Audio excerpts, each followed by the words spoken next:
Oke, Assalamualaikum warahmatullahi wabarakatuh. Selamat siang adik-adik. Bagaimana kabarnya? Selamat siang, Ibu. Kabar Ya, baik. Ibu. Baik. Oke, suara Ibu sudah terdengar dengan jelas?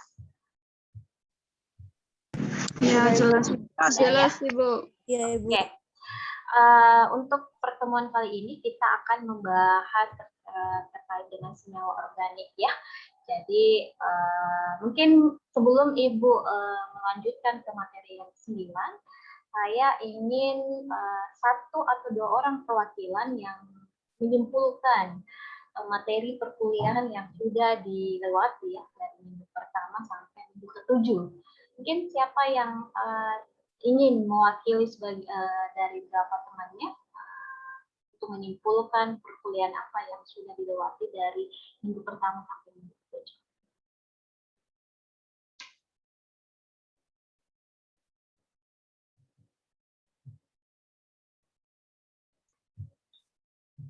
Siapa yang mau? Perwakilan satu orang yang menyimpulkan aja dari 7 minggu itu adik-adik sudah diberi apa? Pengetahuan apa terkait dengan mata kuliah kimia?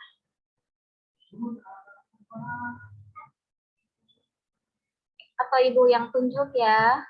Boleh ya? Oke, coba Dimas. Dimas ya. Oke, baik Bu. Ya. Selama beberapa minggu kemarin kita sama Ibu siapa kemarin?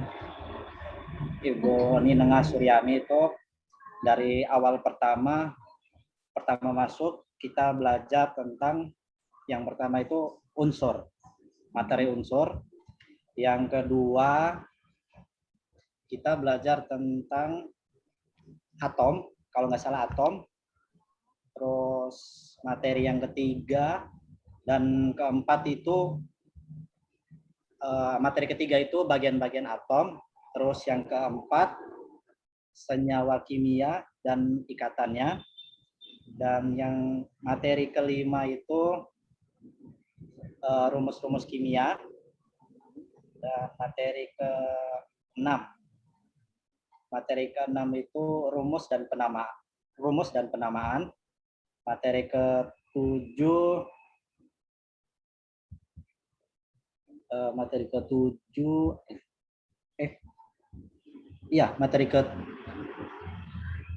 ke-8 itu larutan.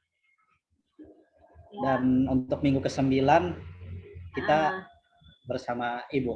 Oh ya, oke, makasih ya. Jadi Bu Nengah sudah memberikan pengetahuan bagi adik-adik ya terkait dengan basicnya ya, mulai dari unsur, atom, terus cara penamaan ya, penamaan senyawa kimia dan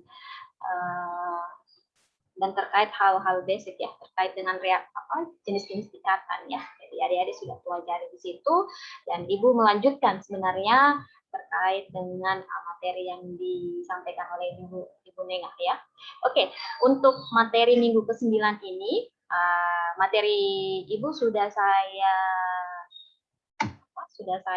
sematkan di e-learning, jadi adik-adik bisa mengunduh ya, dan jika hasil rekor dari pertemuan ini nanti Ibu akan unduh, upload di YouTube dan akan sematkan di e-learning ya, jadi adik-adik bisa melihat video micro learningnya atau materi micro learningnya di e-learning lagi ya. Oke. Saya izin share ya Dek untuk materi minggu 9.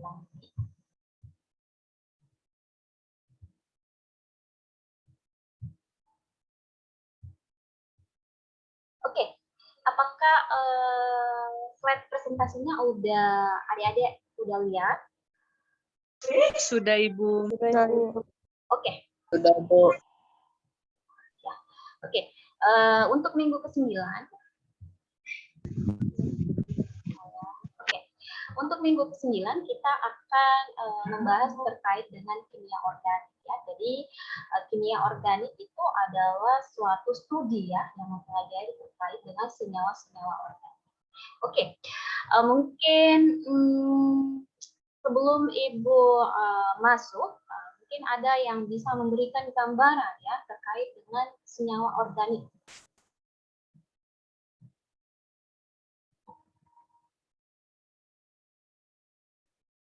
Ada yang bisa? Atau Ibu tunjuk lagi ya? Nah, jadi diharapkan nanti adik-adik ada kayak semacam feedback ya dari adik-adik sebelum mengikuti perkuliahan terlebih dahulu membaca materi perkuliahannya ya. Oke, mungkin saya tunjuk lagi ya. Tadi cowok ya, mungkin suara perempuan mungkin yang bisa saya dengar ya. Kota tingkatnya siapa? Perempuan atau laki-laki? Kota tingkatnya? Belum ada, Ibu. Belum ada ketua tingkat, Ibu. Kenapa belum ada ketua kelasnya? Ya, jadi kalau ada apa-apa nanti adik-adik berhubungan sama ketua kelasnya ya. Jadi nanti ketua kelasnya yang akan koordinasi sama saya. Oke. Suara perempuan dulu ya. Atau siapa yang berani? Ya, apa sih itu senyawa organik ya? Oke, Saya, Bu. Oke, siapa? Atas nama siapa? Teresia, Ibu. Oke, Teresia, boleh. Senyawa organik itu menurut saya senyawa organik itu adalah senyawa yang dibentuk dari atom karbon yang terikat dengan atom karbon lainnya maupun dengan atom bukan logam atau non metal dengan ikatan kovalen, Ibu. Oke, terima kasih banyak ya.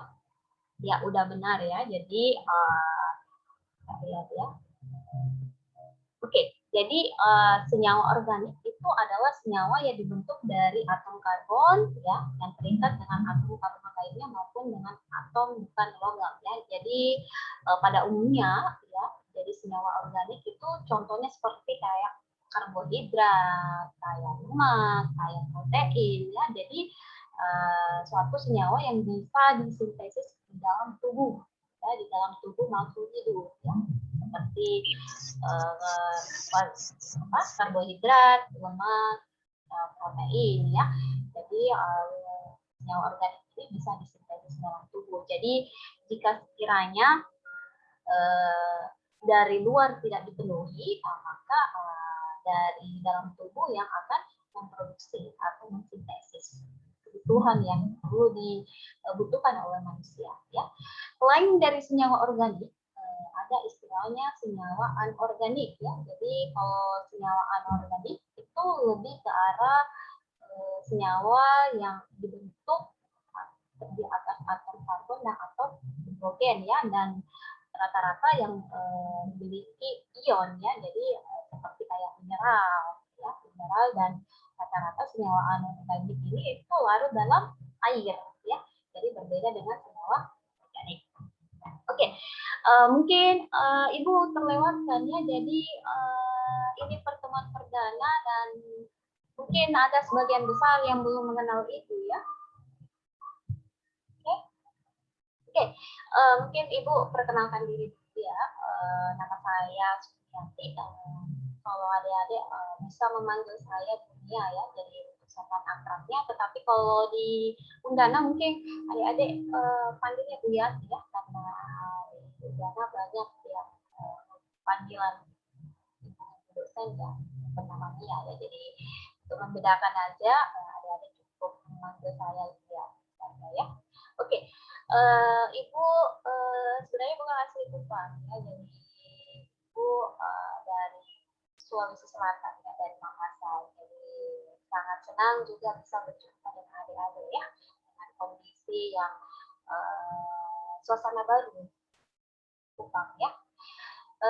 Kalau di Kupang, Ibu tinggalnya di Jalan Adi Sucipto, Bengkulu, Kupang ya, di tepatnya itu di belakang Hotel Sahid Timor ya. Jadi kalau ada yang ingin mau ditanyakan atau misalkan berkaitan dengan proses perkuliahan, adik-adik bisa mengunjungi rumah saya ya. Tapi terlebih dahulu di apa istilahnya membuat janji temu ya. Jangan sampai Ibu tidak ada di tempat ataukah Ibu ada di kampus ya. Jadi tidak ada yang tembus sesuatu yang koordinasikan saja.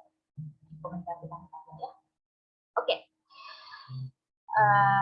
Untuk materi minggu ke-9 kita akan membahas terkait dengan pengertian dari senyawa organik. Terus yang kedua adalah sifat-sifat senyawa organik. Terus yang ketiga itu terkait dengan ciri struktur kimianya. Dan keempat mungkin Ibu tambahkan ya dari materi yang sudah yang sebelumnya, Ibu tambahkan terkait dengan golongan dari senyawa organik ya. Oke, kita lihat satu-satu. Oke, tadi sudah yang disampaikan oleh temannya sama Teresia bahwa senyawa organik inti dari untuk menghafalnya itu istilahnya ada atom karbon ya. Jadi yang menyusun atau mengikat atom yang lain adalah atom karbon. Jadi apakah dia C dengan C ataukah dengan beberapa jenis atom yang lainnya, misalkan hidrogen.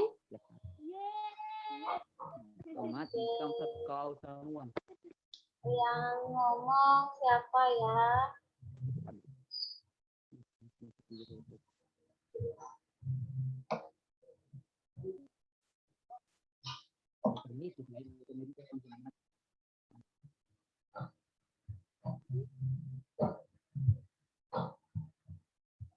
Oke, Ibu mood ya. Jika ada yang mau ditanyakan nanti adik-adik memanfaatkan fitur raise hand-nya dan nanti Ibu akan persilahkan. Oke.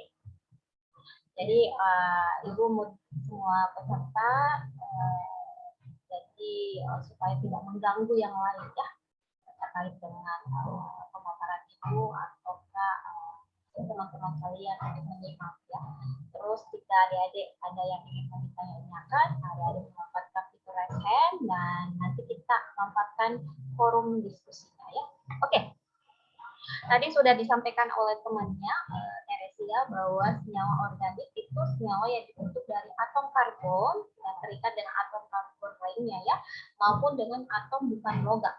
Jadi intinya dia berikatan dengan atom yang apakah dia atom karbon ataukah dengan atom yang lain tetapi bukan logam atau non metal ya, jadi dan memiliki ikatan kovalen.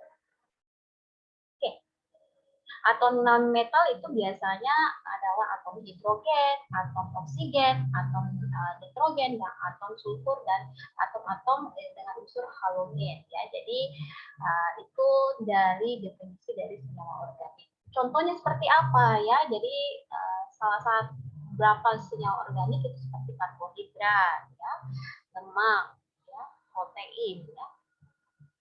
Oke, itu adalah masuk dalam golongan senyawa organik ya. Dan pada umumnya senyawa organik ini disintesis, dapat disintesis dalam tubuh makhluk hidup, apakah manusia ataukah hewan ataukah tumbuhan ya.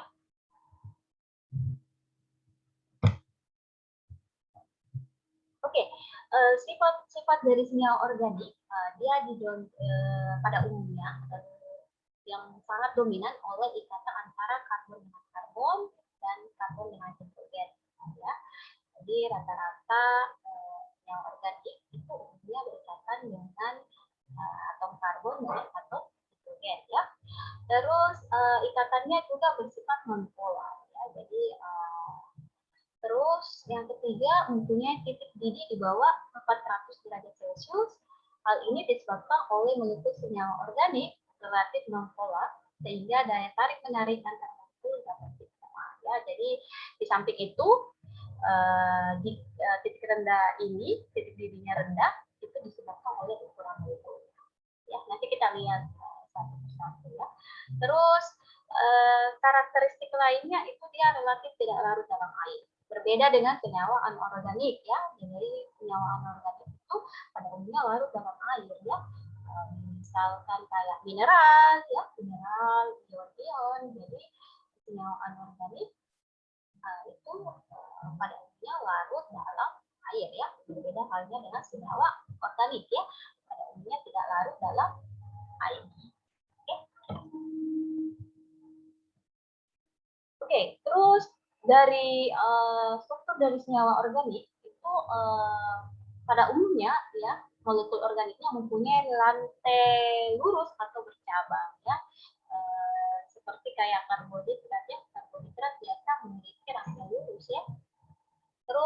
Yang kedua, ikatan kovalen adalah antara karbon dengan karbon jumlahnya mencapai ratusan. Kalau ikatan kovalen itu ikatan yang memiliki saling berbagi ya istilahnya. Ini waktu mata kuliah matrikulasi kayaknya udah diajarkan ya terkait dengan ikatan kovalen. Jadi dia saling berbagi ya antara ionnya ya. Jadi makanya dikatakan sebagai ikatan kovalen ya. Dan pada umumnya terdiri dari kerangka molekul dan masing-masing mengikat atom hidrogen ya. Jadi pada umumnya itu ya. Jadi memiliki atau pada umumnya memiliki karakteristik yang dapat mengikat atom hidrogen.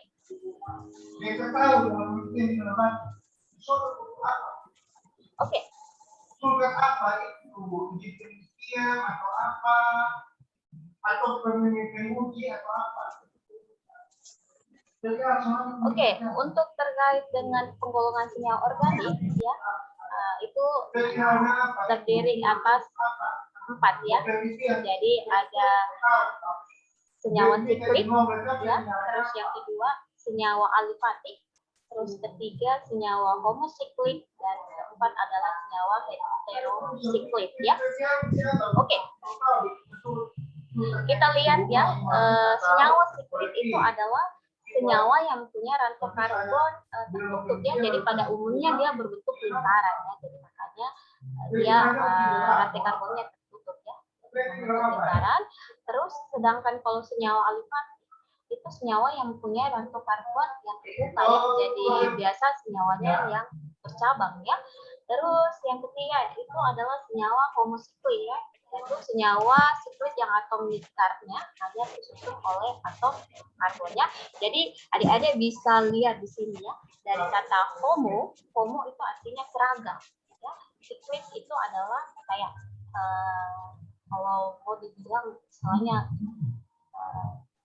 lingkaran ya, lingkaran. Jadi dia memiliki senyawa siklik yang atom lingkarnya hanya disusun oleh atom karbon. Jadi dia memiliki satu jenis atom ya. Terus yang keempat itu senyawa heterosiklik ya. Jadi kalau dari kata hetero itu artinya dia bukan cuma atom karbon ya, tetapi ada jenis atom yang lain ya. Jadi kalau mau diurut ya, jadi senyawa heterosiklik adalah senyawa siklik yang atom lingkarnya selain tersusun oleh atom C atau atom karbon juga tersusun oleh atom lainnya ya, misalnya oksigen, nitrogen, dan sulfur ya. Oke. Jadi yang penting yang masuk senyawa organik itu dia berikat dengan atom yang bukan atom metal ya. Oke, karena dia bukan berbentuk ion ya. Oke, kita lihat di sini ya, ini yang dibilang kerangka karbon dapat berikatan lurus maupun bercabang ya. Yang tadi Ibu sudah jelaskan bahwa senyawa organik itu pada umumnya dia berikatan, kerangkanya berikatan lurus maupun bercabang ya. Jadi kalau lihat ya, kalau yang ini ya, kalau ini adalah contoh dari senyawa karbon yang tidak bercabang ya. Oke. Jadi ini adalah termasuk adalah kerangka karbon yang memiliki ikatan yang lurus ya. Sedangkan kalau yang sebelah ini,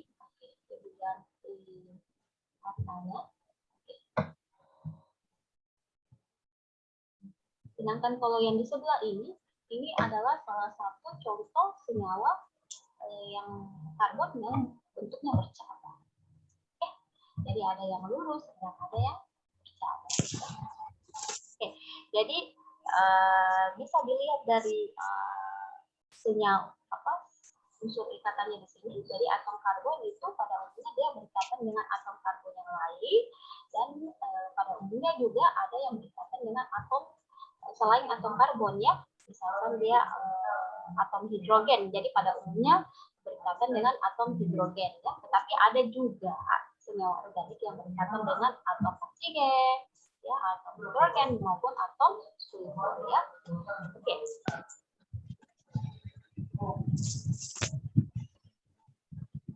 Ini Ibu hapus dulu ya.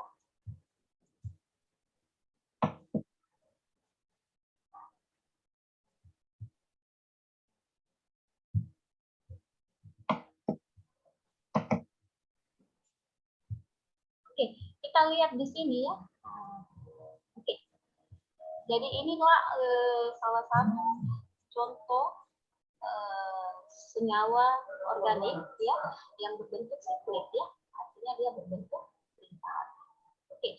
Terus kalau yang di bawah ini adalah salah satu contoh ya, salah satu contoh yang bentuknya bercabang. Bentuknya bercabang. Oke.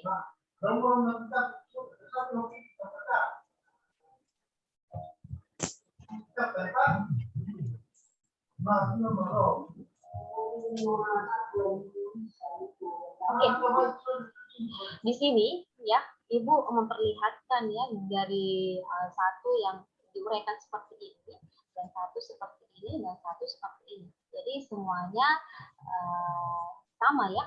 Oke, jadi untuk cara membacanya, ya, untuk cara membacanya, jadi di sini CH3. Jadi cocok ya. Jadi atom karbonnya ya, dia berikatan dengan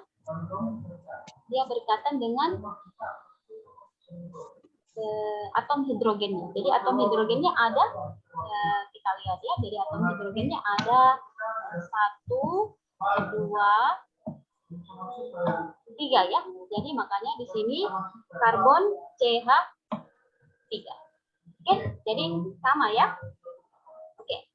Terus yang kalau di sebelahnya ini adalah atom karbonnya juga berikatan dengan atom hidrogen sebanyak 3 ya. Jadi cocok ya. Ataukah ada yang cara penulisannya seperti ini. Itu sama. Oke. Jadi itu sama semua ya. Jadi ada yang diuraikan seperti ini, ada yang ditulis seperti ini, dan ada juga yang ditulis seperti ini. Inilah cara penulisan ya, senyawa organik ya. Dan adik-adik sudah dijelaskan ya sama Bu Nina bagaimana cara membaca dan bagaimana cara menulis rumus itu disesuaikan dengan standar UPEC ya. UPEC itu yang merupakan standar dalam penulisan nama terkait dengan senyawa ya, dari unsur-unsur kimia ya. Oke.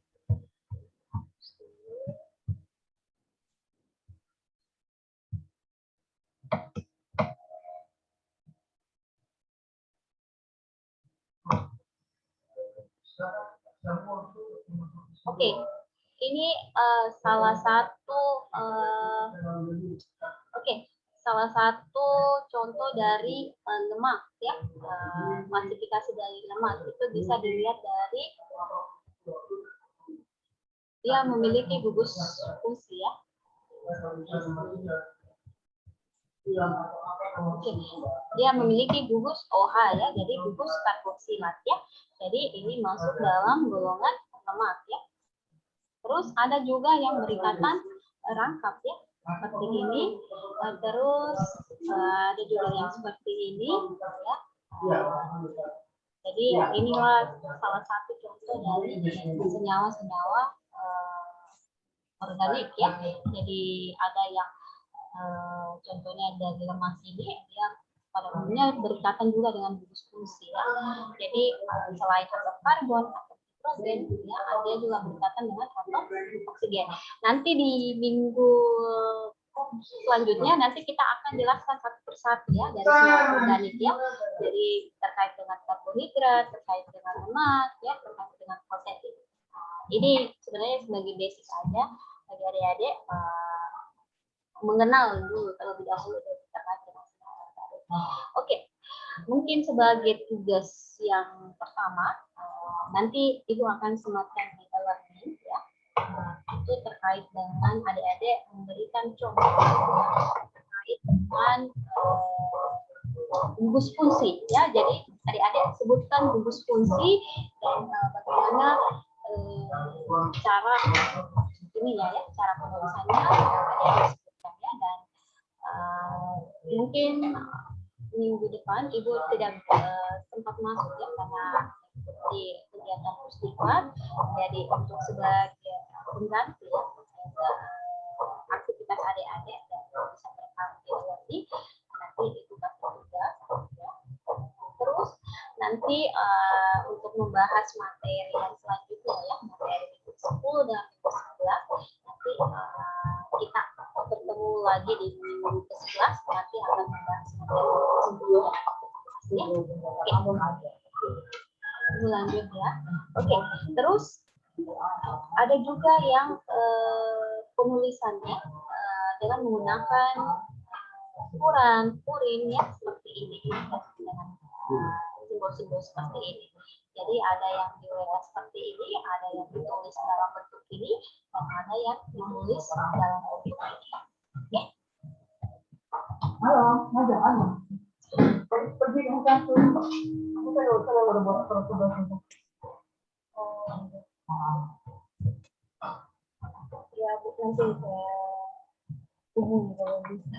Karena Jam berapa? Jam berapa? Jam pagi. Main apa? Jam berapa? mengisi kehadiran jam 8. Ya, ini tidak bisa. Enggak, maksudnya kalau ini masih diri biar ada. Ini dulu kan? Nah, undangannya Berapa jam? jam setengah.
Oke, minta maaf ya Dek, tadi ada teman ya, dosen yang koordinasi.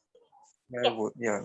Oke, kita lihat ya, kita lihat di sini ya perbandingannya. Jadi salah satu senyawa organik ya yang mempunyai jenis dan jumlah atom yang sama, tetapi berbeda struktur ya.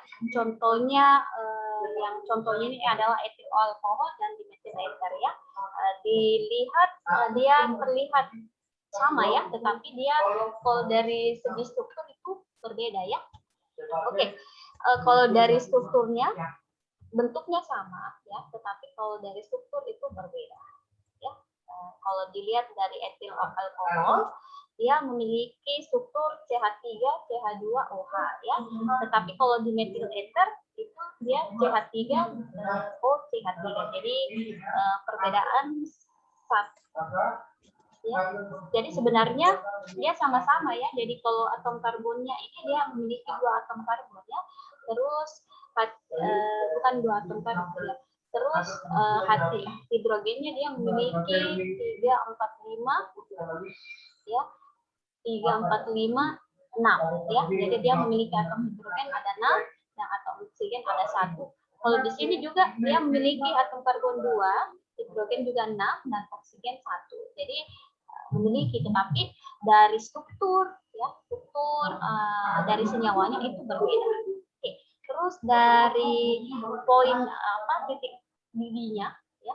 Didihnya kalau etil alkohol itu bisa sampai 78,5 derajat Celcius. Tapi kalau di metil ether itu cuma minus 24 derajat Celcius ya. Kalau titik lelenya, melting pointnya dia minus 117.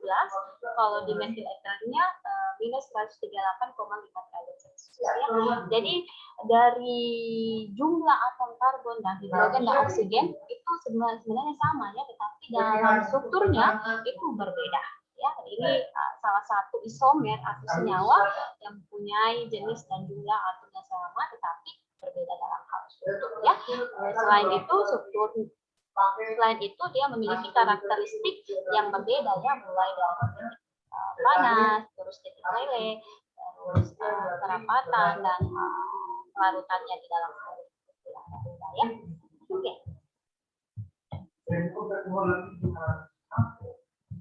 Oke, untuk materi minggu 9 sampai di sini, dan jika sekiranya ada adik-adik yang ingin mau ditanyakan, adik-adik bisa memanfaatkan fitur raise hand dan Ibu akan mempersilahkan adik-adik bertanya.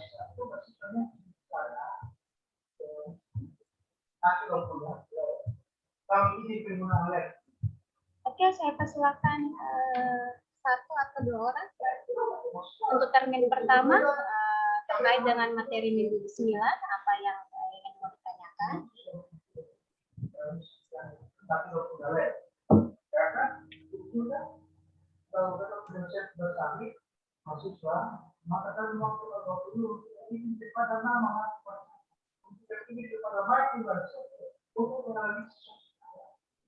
Oke, ada yang mau ditanyakan? Coba 1 atau 2 orang.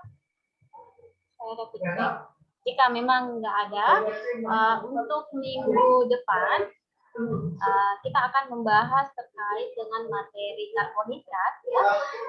Jika sekiranya Ibu tidak sempat masuk untuk Vicon, adik-adik mengisi presensinya dan mengunduh materi yang saya terkait dari minggu ke-10 itu ya, terkait dengan karbohidrat, adik-adik bisa pelajari sendiri, dan nanti kita akan bahas di minggu ke-11 ya. Jadi minggu ke-11 kita akan membahas untuk materi minggu ke-10 dengan minggu ke-11 ya. Jadi jika sekiranya ada yang mau ditanyakan terkait dengan materi minggu ke-10, nanti adik-adik bisa tanyakan di minggu ke-11 ya. Jadi tipe-nya nanti di minggu ke-11 ya. Nanti tetapi adik-adik tetap mengisi presensinya untuk minggu ke-9 dan belajar secara mandiri terkait dengan materi minggu ke-10 ya. Terus nanti untuk mengisi aktivitas adik-adik, nanti di minggu ke-10 itu Ibu akan tambahkan tautkan tugas ya, jadi terkait dengan materi minggu ke-9 ini ya. Ada yang mau ditanyakan, Dek?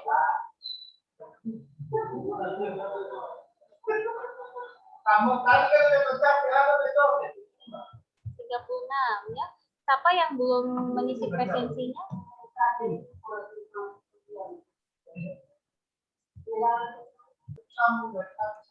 Oke, kalau tidak ada yang mau saya mau bertanya. Oke, boleh.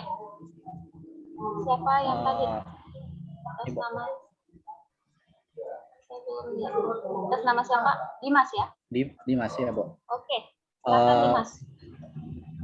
Salah satu contoh senyawa organik kan itu yang saya tahu itu adalah aseton.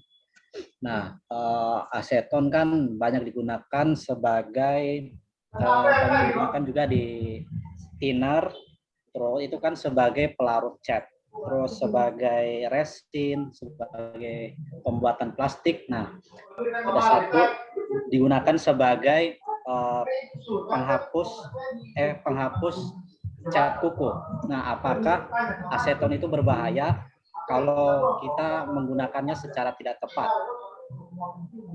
Oke. Sekian, Bu. Oke. Itu tadi pertanyaan dari temannya Dimas. Ada yang bisa menjawab pertanyaan dari temannya itu? Oke. Bisa ada satu orang yang bisa menjawab?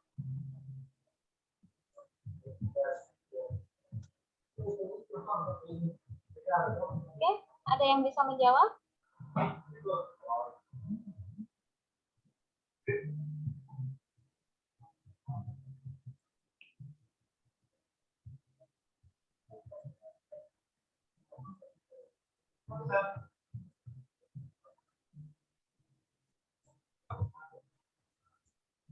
Ada yang bisa menjawab?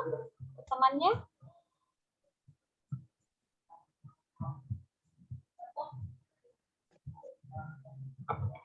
Oke, mungkin sedikit saya tambahkan di sini ya. Ya, sebenarnya kalau dalam aseton ya, jadi aseton itu adalah cairan yang tidak berwarna yang juga dikenal sebagai propanon ya. Oke, jadi fungsi utama dari aseton itu dia sebagai pelarut yang digunakan dalam pembuatan plastik dan produk industri ya. Jadi itu kegunaan dari atau fungsi utama dari aseton ya. Tetapi saat ini aseton juga dapat digunakan secara terbatas pada produk rumah tangga, termasuk kosmetik dan perawatan pribadi ya. Salah satu contoh yang tadi Dimas sudah sampaikan ya, untuk produk aseton biasa digunakan untuk formulasi atau penghilangan zat itu ya. Oke. Sebenarnya kalau dari segi kesehatannya sebenarnya ada dampaknya ya, karena makanya sudah ditegaskan di situ penggunaan aseton digunakan secara terbatas. Jadi kalau dalam hal secara terbatas ada efek samping dari penggunaan aseton jika digunakan untuk sebagai produk-produk rumah tangga. Salah satunya adalah sebagai formulasi atau menghilangkan cat ya. Salah satu efek kesehatannya itu misalkan terjadinya iritasi kulit, mata dan paru-paru. Jadi kalau memang digunakan ya, kenapa bisa berdampak kepada paru-paru? Karena dia menguap ya, aseton itu menguap ya, jadi terhirup ke dalam saluran pernapasan kita, dan itu yang akan efeknya akan terhadap kesehatan, ya, jadi berdampak kepada kesehatan. Dan jika kita gunakan secara terus-menerus, itu yang akan berdampak buruk bagi kesehatan. Jadi bisa digunakan aseton ya, tetapi untuk dalam hal terbatas untuk hal-hal produk-produk kosmetik ya. Tapi pada umumnya aseton digunakan untuk sebagai pembersih ya. Oke, terus salah satu tanda ya menyebabkan tubuh ya tidak menerima aseton itu biasanya menyebabkan pusing, mual dan muntah ya, dan kayak seperti tenggorokan pasang rem dan sebagainya. Jadi makanya kalau digunakan aseton jangan sering-sering untuk dihirup ya. Jadi, karena itu akan memberikan dampak yang buruk kepada kesehatan ya. Oke. Tetapi pada umumnya mungkin produk-produk kosmetik sudah melewati uji coba ya, dari berapa level konsentrasi aseton yang terdapat dalam pembersih konteks ya, konteks itu aman bagi manusia. Tapi disarankan untuk tidak digunakan secara produktif ya, terkait dengan produk-produk yang berbahan aseton. Oke. Bagaimana nih Mas? Ada yang sudah dipahami? Terus kalau untuk penggunaan seperti Kutex begitu, gimana Bu? Kan di dalamnya kan sudah tercampur aseton. Apakah kalau kita terus menggunakan, apakah dampaknya itu lebih memperparah atau gimana Bu?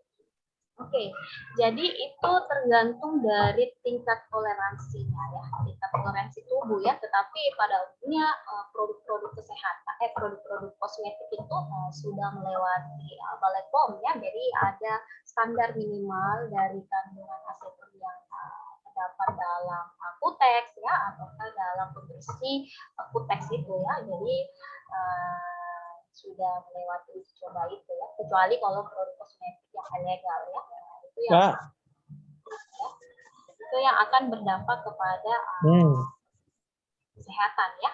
Jadi salah satu contohnya itu bisa menyebabkan gangguan pernapasan, terus yang kedua bisa terjadinya iritasi ya, dan bahkan kuku juga mengalami kerusakan ya, selalu menggunakan kuteks ya pada umumnya ya. Jadi ya, itu karena menipisnya lapisan-lapisan ya. Jadi itu dari efek samping dari penggunaan kosmetik ya.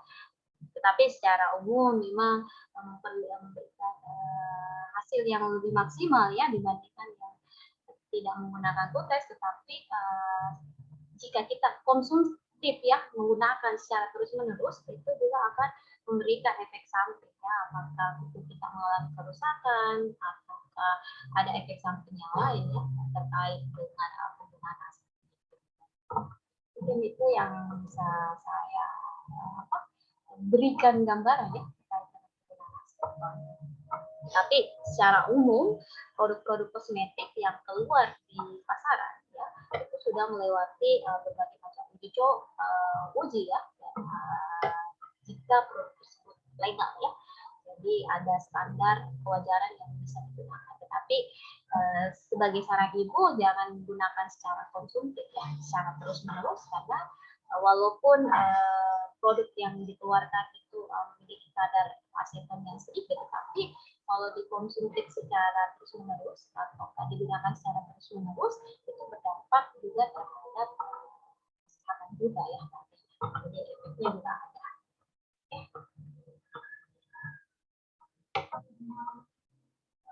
Oke, ada bagaimana Dimas?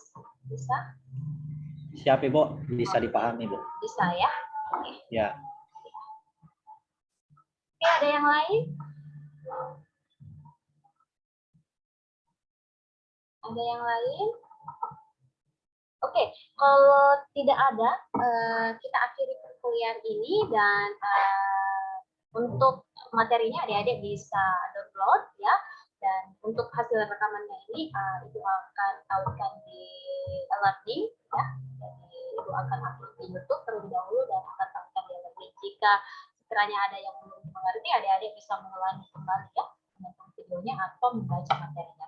Terus untuk minggu depan ya, Ibu minta maaf ya, mungkin karena minggu depan Ibu tidak bisa pikon secara langsung lagi karena Ibu mengikuti pusdiklat, dan mungkin materi yang minggu ke-10 itu Ibu akan bahas di minggu ke-11 ya. Nanti kita akan membahas materi minggu ke-10 dan minggu ke-11. Terus untuk saya harapkan adik-adik nanti minggu depan adik-adik tetap mengisi presensinya dan tetap belajar secara mandiri dan mengerjakan tugas yang Ibu tautkan nanti di e-learning ya. Jadi nanti adik-adik mengerjakan tugasnya sambil mempelajari materi tersebut. Jika tidak ada yang mau ditanyakan, dan jika memang ada yang mau ditanyakan, nanti adik-adik bisa simpan dan akan adik-adik berikan pertanyaan nanti di pertemuan selanjutnya ya. Kalau tidak ada, Ibu akhir perkuliahan hari ini. Selamat siang adik-adik. Ibu ucapkan terima kasih atas partisipasi adik-adik mengikuti perkuliahan ini, dan ini masih semester 1 ya, jadi masih semangat-semangatnya untuk mencari pengetahuan dan mudah-mudahan tidak kendor ya. Kalau sudah semester-semester yang kalau udah semester 5, 6 itu pasti udah kendor ya. Jadi banyak yang tidak mengikuti perkuliahan. Kalau masih semester 1 sampai semester 3, 4 itu masih semangat ya. Tapi mudah-mudahan adik-adik masih tetap semangat untuk mengikuti perkuliahan, dan mudah-mudahan bisa sampai keluar dengan memperoleh gelar ya, jangan sampai keluar tanpa memperoleh gelar ya, itu yang banyak yang terjadi ya. Jadi udah kuliah sampai 7 tahun tapi tidak memperoleh gelar. Jadi mudah-mudahan adik-adik bisa melewati segala prosesnya, walaupun secara daring ini mudah-mudahan tidak memberikan hal-hal yang sifatnya ada semangat yang berkurang ya. Kita manfaatkan sesuatu, ada hikmah di baliknya ya. Jadi kita juga dengan kondisi COVID ini kita juga bisa ikut kegiatan video conferencing ya. Jadi memanfaatkan teknologi terkait dengan adanya wabah ini ya. Dan mudah-mudahan secepatnya negara atau Indonesia bisa pulih ya terkait dengan wabah ini, dan kita akan berjumpa lagi secara luring ya, mudah-mudahan. Oke, kalau tidak ada, Ibu akhiri perkuliahan ini dengan ucapan wassalamualaikum warahmatullahi wabarakatuh. Selamat siang, salam sejahtera. Shalom Ibu. Selamat siang Ibu. Selamat siang. Warahmatullahi wabarakatuh. Terima kasih. Terima kasih banyak. Ya, terima kasih banyak.